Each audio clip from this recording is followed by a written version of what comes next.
Welcome back.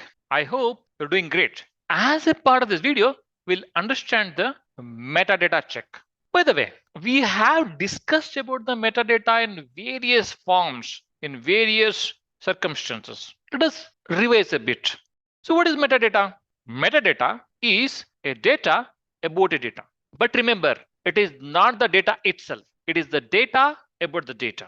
Metadata is the summarized data for the contextual data. What is contextual data? Contextual data, you can think of any background information that provides a understanding of an event, person, or an item, which is a real data which is used for some analysis and all those things. So metadata is the data about the data. Metadata is the summarized data. But if the metadata is not a data, metadata is a data about the data, is it important? Yes, it is. So we have to ensure right metadata is there for both the source and target tables in case of whole of ETL testing. Metadata check means verification of the data warehouse table definition with respect to the mapping document.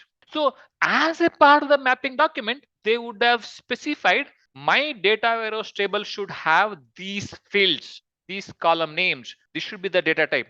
As a part of the metadata check, we'll be verifying that. What essentially we'll be doing? We'll be comparing the table column metadata across the environment to ensure that the changes have been migrated appropriately. Means we are trying to move the data from source to staging area, from their data warehouse, right? The data is moving from one place to another place. Whenever the data is moving from one place to another place, whether the column names, the metadata, the structure is intact or as per the requirements, that is what we will be validating with the metadata check. So as we understand, this is a metadata by one simple table where the table has a columns like customer ID, customer name, city, grade, and salesman ID. If you observe, we have a types here. We have a int customer ID, varchar customer name, varchar city, and grade is in int, salesman ID is in int. And also it is specifying whether the null values are allowed or not. And what would be the default values here? So this is a metadata of a customer table. Assume this is one of the target table. You need to ensure all this is appropriate as per the mapping document. As we know, mapping document has the details of source and target columns. It also has the data transformation rules and the data types. Mapping document also has the information about all the fields that define the structure of tables in both source and target systems. In metadata check, we have three important checks at a high level. One being data type check.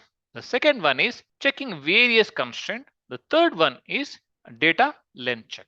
Let us discuss them one by one. Data type check involves verifying the source and target data types. Source and target data types and ensuring that they are same in some of the cases, and there is a possibility that target type may be different from the source data type. So essentially verifying the data types in source table, verifying data types in target table as per the mapping document. So sometimes the source and target data types may be same, sometimes they are not. So our Bible here is mapping document. As per the mapping document, will validate whether the data types are appropriate or not.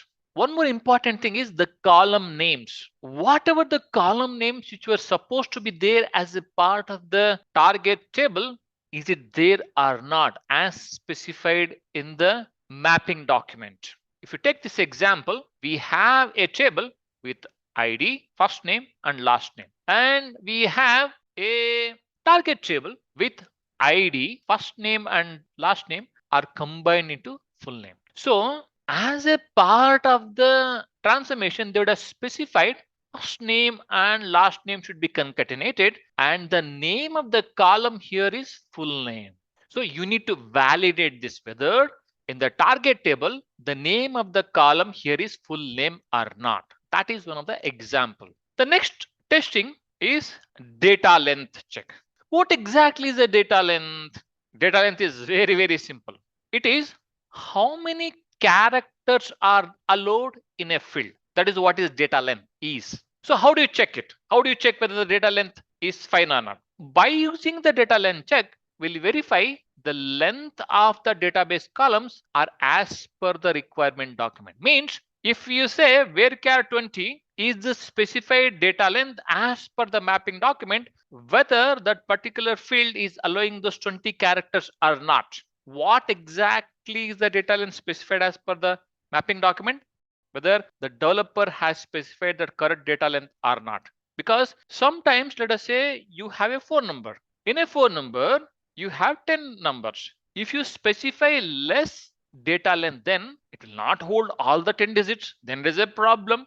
That is where data length check is also one of the important aspect of the ETL testing. So the length of the target column data type should be either equal or greater than the source column data type. In most of the cases, the length of the target column should be either same as that of the source or more than the source. Now, important aspect is checking the various constraints. What are constraints? Constraints, as we have understood in our previous videos, are some conditions which helps to maintain the data integrity while inserting, updating, and deleting the data in the database. How do we validate the constraints then? We'll validate the constraints by verifying the index values and constraints as per the design specification document. So some of the examples of constraints are we have primary key constraint, foreign key constraint, and not null constraint. So how do we check that? Assuming that as a part of our mapping document, the not null constraint is specified. So we have to go ahead and check by inserting a null values in that particular column and validate whether it is accepting the null values or not. That is why you'll validate the not null constraint. We also have to validate the unique key and foreign key columns are implemented as per the requirement. So assuming that you have multiple tables, in multiple tables, some of the keys are specified as unique keys, some of the keys are specified as foreign key. You have to properly check which of the column need to be specified as a unique key as per the mapping document. Is it specified properly in the data warehouse or not, in the target or not? And also, we also need to verify the table was named according to the table naming convention as specified as a part of the project. Wonderful. We understood multiple types of metadata check. Hopefully, you followed everything. Thank you.